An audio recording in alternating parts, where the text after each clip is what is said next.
Northeast Oregon's Powder River, cool, quiet, and refreshing. But not so long ago, it was a river under siege.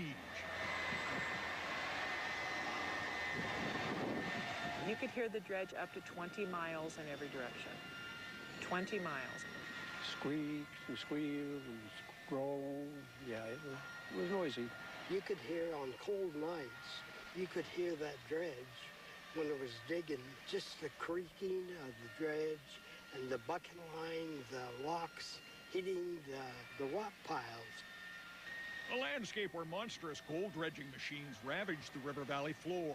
Square-bowed and built of steel and wood and iron, giant dredges lifted and sifted the terrain, reaping a golden harvest worth $12 million. Today, it's a park that holds on to history and takes visitors aboard to see and touch the past at the Sumpter Valley Dredge State Heritage Area. We have 72 buckets. Each bucket weighs a ton. The scale of this thing is just huge. It is just huge. If you pick out a bucket, any one, and it's going to be back there in 3 minutes in that spot, under 3 minutes. That's moving. That's really moving.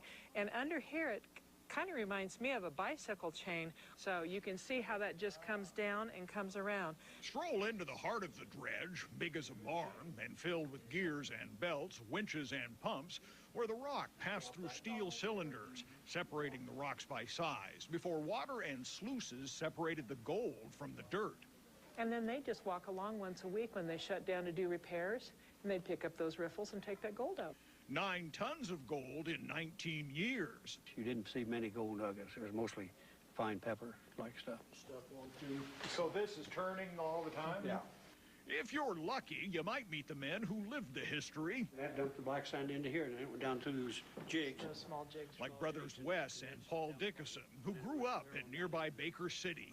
In 1947, the two teens worked on the dredge for highest wages around, $1.35 an hour. OSHA would have shut this down the very first day they stepped on it. But nobody got hurt. All kinds of hazards. I mean, there was lots of hazards. What could get you? Cables, gears, open gears that weren't guarded. What could go wrong on this? We could sink it. That happened twice. But even worse was when the electric power that ran the dredge failed and everything stopped on the night shift. Didn't have lights, didn't have nothing. And that was the spookiest place you was ever at in your life. Here this thing was running, all these pumps running, water running, mud, all this stuff. Power went off and everything was coal black, and you'd hear slop over here, slop over here, something there, you know, real spooky. But the lure of golden profit, the dredge made more than $4 million in profit, was strong, and repairs were made, operations continued. But it's the noise they remember most. In fact, it was so loud you couldn't even talk. So a bell system was the only way to communicate. You could see the signals and what they meant just as the men wrote them 60 years ago. Two shorts and long means rock. That means a big rock. They used this system to talk to each other. It was really cool. It's something that you'll always remember. I can hear it right now. Jerry Howard's dad was a winchman in the 30s who operated the dredge from way up here. The handles lifted cables to move the buckets that gouged out the ground. I can hear the tailings or the rocks hitting the tailings and the digging of the bucket line. There were 72 buckets going round and around 24 hours a day. It dug up a lot of land. The Sumpter dredges turned the Powder River upside down for miles around. Decades later, the tailings undulate like snakes across the valley. Yet, time has a way of healing the land. Trees and other vegetation are slowly coming back. An important Oregon story that Sumpter Parkland shares with visitors.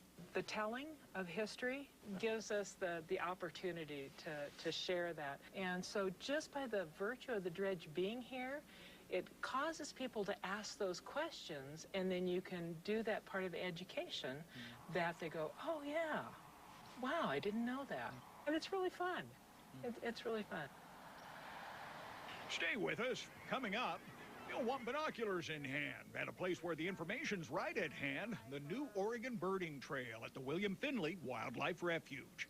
But coming up next, fall colors are a sure sign of the fast-changing seasons. We take you afoot and afloat right in Portland's back.